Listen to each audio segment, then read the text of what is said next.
কি হইছে? আমি কেমনে এটা তোরটা কি করছে? আওয়াজ হারে দিছে কে?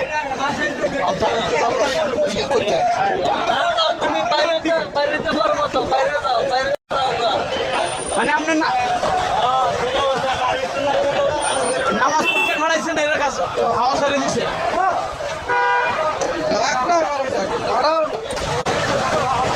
মূলত ঘটনাটা ঘটলো সে রিক্সাটা কেন রাখছে।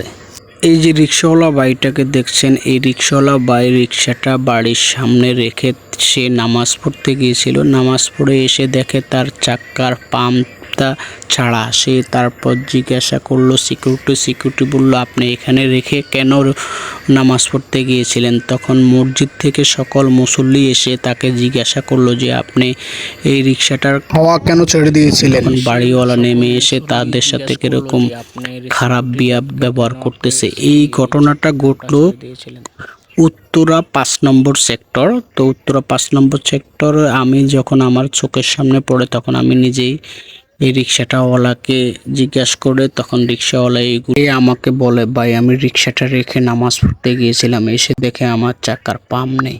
এই কি সকল মুসল্লি খেপে রয়েছিল যে এখন বাড়িওয়ালাকে মারবে, তখন আর কি করবে। আর দেখেন পরিস্থিতি। আরে বেয়াদব হয়, ওই জয় বেয়াদব কালো যাচ্ছে করা হয়। আরে এটা তো দারুণ, ওটা মানুষ নাও পাঁচ নামাজ কি হয়েছে ভাই? এ তো তার হানে তো মানুষ, এ তো এটা বুঝতে পারছি না, বুঝতে না তো আর কুচি দিয়ে বেটা টাকার ভাড়া তো এই ভাই তুই ভিতরে যা, যা ভিতরে যা, বেয়াদব হয়। মানুষ মানুষের জন্য যদি সহানুভূতি না দেখায় তাহলে মানুষ চলতে পারে না।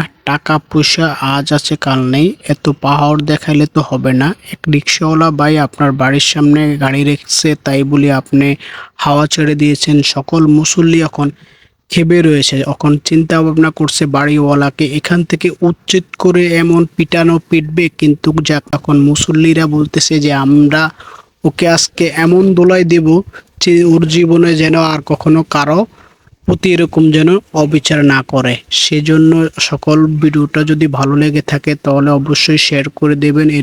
এরকম পরিস্থিতি যদি আপনাদের সামনেও পড়ে থাকে তাহলে আপনারা এটা অন্যায়কে প্রশ্রয় দিবেন না।